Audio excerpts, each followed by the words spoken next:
सभापति जी, नहीं सुनिए, आज मैं I have given Pramod ji nothing will not record. Pramod ji, it will not go on record. सांसदों के इस सदन की कार्रवाई के दौरान दुर्व्यवहार को लेके बहुत दुखी हूं। आपने मेरी ही नहीं, देश की भावनाओं को व्यक्त किया। सभापति जी, आपने मुझे संरक्षण दिया। बड़ी अचंभा मुझे होती है कि हम चौधरी चरण सिंह जैसी शख्सियत को किसी गठजोड़ के बनने और तोड़ने और चुनाव लड़ने और जीतने तक सीमित रखना चाहते हैं। लेफ्ट, राइट, सेंटर में हम बटे रहेंगे तो ये देश के जो असली धरती पुत्र थे उनका आदर और सम्मान हम कैसे रख पाएंगे। मैं ये मानता हूं कि देश में जितने महान नेता आए हैं सब ने एक दूसरे से कुछ ना कुछ लिया है, सीखा है, प्रेरणाएं ली हैं। चौधरी चरण सिंह जी गांधीयन सिंप्लिसिटी को अपना असूल बना के उन्होंने जीवन जिया। महात्मा गांधी जी के ग्राम स्वराज को अपना, उनकी मूल फिलॉसफी का वो हिस्सा और चरित्र का हिस्सा रहा। लाल बहादुर शास्त्री की ईमानदारी, नैतिक, उनके चारित्रिक गुणों को उन्होंने अपने अंदर समाया। इस सदन के माननीय सदस्य पूर्व प्रधानमंत्री एच.डी. देवेगौड़ा, जैसे इनकी राजनीतिक पहचान खेती और किसानी से जुड़ी हुई है, उसी प्रकार से चौधरी चरण सिंह जी की पहचान भी खेती और किसानी और कामगार से जुड़ी हुई है। राजनीतिक विशेषज्ञ मानते हैं कि जैसे इंदिरा गांधी जी में एक करिश्माई शक्ति थी लोगों को अपनी तरफ आकर्षित करने की, उसी प्रकार से चौधरी चरण सिंह जी को सुनने के लिए, उनको छूने के लिए, उनको बेहतर तौर से समझने के लिए दूर दूर से, गांव-गांव से लोग चले आते थे। और मैं ये भी मानता हूं, 10 साल मैं विपक्ष में रहा हूं, कुछ ही देर इस सदन में मैं इस तरफ बैठा हूं, लेकिन मैंने देखा है कि 10 साल में जो आज सरकार है, इनकी कार्यशैली में भी चौधरी चरण सिंह के विचारों की झलक है।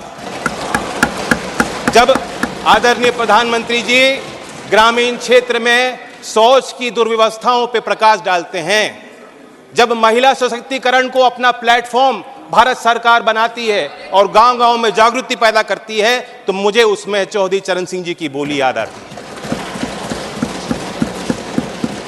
सभापति जी, हम लोग नेताओं को समझ नहीं पाएंगे अगर हम इसी तरह बटे रहेंगे।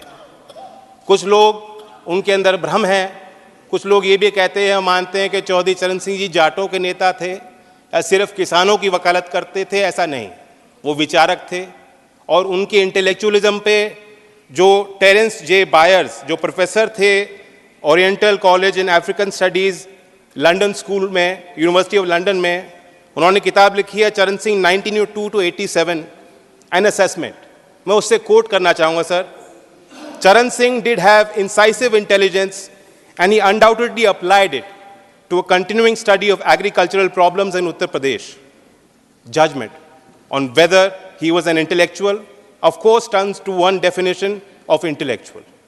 My judgment is that, on the most rigorous definition, Charan Singh was clearly an intellectual, and not only that, the most unusual one. Sir, जो प्रधानमंत्री जी ने और भारत सरकार ने चौधरी साहब को भारत रत्न दिया है, मैं मानता हूं उससे 2 बड़े काम हो जाते हैं। एक कि चौधरी साहब की लेगेसी को हम दोबारा इंस्टीट्यूशनलाइज करते हैं। देश के सभी विश्वविद्यालयों में पढ़ रहे छात्र, उनके अंदर आपने एक नई जिज्ञासा पैदा की है। गाँव में पल रहे नौजवानों के अंदर एक नई जिज्ञासा और भावना आपने पैदा की है। देश के अर्थशास्त्री और मुख्यधारा में जो लोग नीति निर्धारक हैं, आपने दोबारा उनको कहा है कि चौधरी चरण सिंह को आप स्टडी कीजिए, अपने स्टडी में शामिल कीजिए, अपने अध्ययन और विचार अनुसंधान में शामिल कीजिए। दूसरा बड़ा काम जो भारत सरकार ने किया, भारत रत्न देकर हौसला बढ़ाया। मैं मानता हूं कि ये एक महज पुरस्कार नहीं है, सबसे बड़ा सम्मान है। और मैं जानता हूं कि आज की जो जीवन समस्या देश के सामने और चुनौतियां हैं, किसानों की समस्या हैं, भारत रत्न देकर उनका हल नहीं निकलता। लेकिन आने वाले सालों में झोपड़ में पैदा होने वाला व्यक्ति जब वो कहेगा अगर मुझ जैसा चौधरी चरण सिंह बन सकते हैं, भारत रत्न उनको मिल सकता है, तो मैं भी अपनी समस्याओं का समाधान खुद करने में सक्षम हूं। ये बहुत बड़ी जीत हासिल हुई है। मैं तो चाहता था कि क्योंकि चौधरी साहब मेरे अकेले नहीं हैं, एक पार्टी की नहीं है, मैं अपील करता हूं कि उनके लंबे राजनीतिक और सामाजिक जीवन में जो भी शक्तियां उनके साथ आईं, जो भी नेता आज इस सदन में मौजूद हैं, उनको इस लेगेसी का हिस्सा वो भी हैं, जिम्मेदारी उनकी भी है। कोई वसीयत में कोई संपत्ति वो छोड़ के नहीं गए थे। आदमी तब तक जिंदा रहता है जब तक उनके विचार लोगों के बीच जिंदा रहते हैं। मैं उम्मीद करता हूं कि सभी दल के सम्मानित सदस्य गांव-गांव तक चौधरी चरण सिंह जी के विचारों को ले जाएंगे। और मैं फिर अपने तरफ से ऋणी हूं, कहना चाहता हूं, एक जमीनी सरकार जो जमीन की आवाज़ को समझती है और बुलंद करना चाहती है, ऐसी ही सरकार धरती पुत्र चौधरी चरण सिंह जी को भारत रत्न दे सकती है। धन्यवाद।